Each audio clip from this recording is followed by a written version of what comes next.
Hi everyone. I'm so sweaty. I got a pimple. It's becoming a common theme in my everyday, and I mean, it has been my whole life. My insecurities about not wearing makeup and what I'm wearing or what I look like when I catch myself in the reflection are all like in the forefront all the time. And I wanted to break it down so that we can really see why we do this to ourselves, especially women, but this is for the guys as well. So for me, for a long time, my body image has been a point of pain. A long time being basically my whole life. I was bullied a lot and I put on a lot of weight. And the person that I would see in the mirror wouldn't make sense to me. I just was like, look, yeah, you don't look like those people in the magazines. You don't look like the popular girls at school. And I couldn't handle it. It basically caused a depression in me when I was 12, 13 years old. I've actually blocked out periods in my memory, whole years and years. But I would still not see who I thought I was in the mirror. I still saw in like Cream magazine and Cosmopolitan that everyone had straight hair and I had curly hair. Everyone had clear skin with like no freckles. I was comparing everything that I was to something other people were. That's what we do. We compare everything that we are, everything that we're naturally made of, and we think that's not good enough. Skin was always an issue, always. Did you know that we get a hit of dopamine when we squeeze pimples? But it's only a really quick one, so we keep squeezing and squeezing and squeezing and squeezing. And then we're just squeezing stuff that isn't even really there, and then we squeeze it and it becomes more, and then we've created more anxiety because our skin doesn't look good anymore. But what would I do? I would pile on really cheap, shitty makeup over and over and over and over and over all the spots. And of course, what would happen? They would get worse. And then I would be comparing myself and being like, why don't I look like these people? My hair, for so many years, I was dyeing my hair and straightening my hair and toning my hair and cutting it in a certain way so that I would have it look like these images that I'd see in the magazines, or now, especially on Instagram and Facebook. The reason that I stopped doing stuff to my hair is because I couldn't afford it. We have so many expenses. And so when you add beauty on top of it, I was just like, I can't do this. So I had to stop dyeing it. I had to stop going to the hairdresser. And the funny thing was, I found the less that I actually treated my hair, the faster it would grow, the more natural my curls would look, and the more time I had. I was actually able to have a shower, wash my hair, and walk out the door, and my hair would dry, like not always perfectly or in a way that I would find desirable, but I didn't have to do anything to it. I was finally looking like myself. I think the thing that we are constantly fed is that we aren't good enough looking the way that we naturally look. And yet, what do we define beauty as? There are multi-billion-dollar industries making money off the fact that you don't feel like you're enough just the way you are. There was a time where I turned to clothes, but that didn't work with my budget for my life because I also wanted to travel and I also wanted to, you know, eat food and stuff. And so I had to improvise. Op shopping became an incredible thing, adjusting my own clothes that I already had. I still felt just as good in something that was reused or reworked than something I'd spent hundreds of dollars on. And yeah, of course I would love to have the kind of abundance where I could go out and buy that $200 dress. But at the same time, don't want to have to rely on something external to make me feel like I am enough. It's the same with beauty products. I recently moved to Bali, and in the lead up to leaving, I knew that I was coming to the end of the makeup supply that I had. There was 3 occasions where I went to the pharmacy, picked up all the stuff, got in line at the register to buy them and bring them with me. And on all 3 separate occasions, I got to the register and I thought, challenge, don't do it. And all 3 times I took it back and put it on the shelf. And every single day, it's been a challenge to look myself in the mirror and think, you look beautiful. The hardest times are when I do kind of just walk by a reflection and I see myself and I think, oh. To get this, I was just riding on my scooter and I caught my reflection in a shop window, and my immediate thought was, oh my God, my thighs look so fat.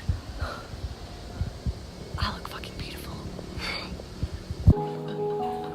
So I started hearing the things that I was saying in my head about myself in those moments, and I realized that I really had to radically change my inner dialogue because it was awful.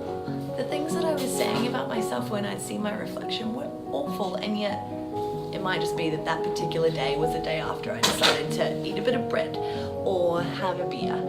I also realized that I was constantly feeding myself all of this information and imagery that was making myself feel less than. You don't want to be constantly, every single day, all day, every time you pick up your phone, comparing yourself to other people and feeling less than. You want to pick up your phone and scroll through and be inspired. And it can be hard when we're so used to getting these awesome little chemical hits every time we pick up our phone. Did you know that there are so many ways that we don't realize to get those chemical hits in our brains? Choose a better way. Change the narrative in your head. Have some affirmations about yourself. Even when you don't believe them, repeat them over and over and just flip it and flip it and flip it and flip it and flip it. Keep flipping it. Positive affirmations. Go. You are so beautiful. I love you. Damn, you look good. There are days when I'm saying this and I'm really not feeling it. Have some kind of exercise routine. Get your breath going in and out and in and out. That's actually boosting chemicals inside your brain. Okay. Meditate. I have 10 minutes in the morning and 10 minutes before I go to bed at least, where I just sit and observe my thoughts. The biggest thing about meditation is people think that they're supposed to stop their mind and find peace. But that's not what happens for most people ever. The whole point though is to show up and just do it, because the more that you do it, the more that you become aware that you're just sitting back and being an observer of what's going on in your mind, what thoughts are going past, and you can decide whether or not they make you feel good or not, because then it helps you to decipher those moments in your everyday when something pops up in your mind and you're like, ugh, I don't like that thought I just had about myself, so I'm going to switch it to a thought that I do like about myself. Music. Oh my goodness.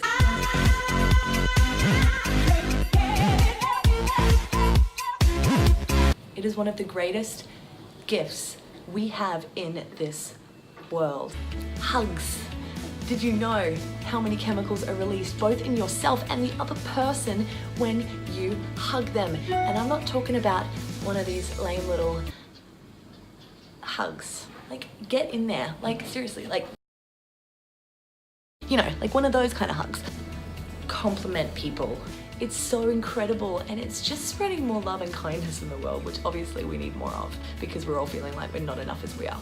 It takes nothing away from you. It takes 2 seconds of your life, but it could actually change someone else's. Feed your mind with positivity. I'm talking music, movies, podcasts, stories, conversations even. I make sure that they are positive and productive and exciting and motivating. As soon as you actually start clicking on the things that are positive and motivational over the things that are spreading drama and scarcity, the more of that you're going to see as opposed to all the fear. Make sure you get lots of sunlight because we get so many incredible nutrients from nature, as there is so much just around that we could absorb into our human bodies that is there to support us naturally. Be grateful. Be so grateful. I think we've forgotten how lucky we are because what you focus on grows. So focus on what you do have. Do your best. And your best today will not be the same as your best tomorrow. Sometimes the best you can do is to roll out of bed, have a shower and go to work. But perhaps you could do it with a smile. Perhaps you could do it listening to a great song. Perhaps you could do it looking yourself in the mirror and saying, I'm gonna win this day, even though I feel like crap, I'm gonna win this day. Because everywhere we look, there could be a reason why we shouldn't. Everywhere we look, everyone we talk to, everything we focus on, that's right there, that's constantly being fed to us, is an easy way out, an easy way to say it's too hard. One of the key things, the thing that has changed the game for me, is taking care of your insides. Making sure that you are getting the natural, organic nutrients into your body. Make sure that you mindfully select your stimulants. Pick things for their sugar content, because sugar leads to weight gain and cellulite, and there is sugar in everything. Did you know there's about a chocolate bar's worth of sugar in most alcoholic beverages? And for any advice on this or tips and tricks that I have, please feel free to get in touch with me. I cannot believe how much it's changed my life. So change the narrative inside your head. Stop comparing yourself and start inspiring yourself. Cut out the idea that you'll be happy when this happens. Because you could be happy now. You could feel beautiful now. You could feel enough now. If anyone has resonated with this video, please reach out to me. If you're interested in the 16-week program, I'm happy to send out information. Subscribe to the channel, and I will be seeing you again soon. Let your body move to the music. I'm so sweaty. Just trying to find the right angle so I look good.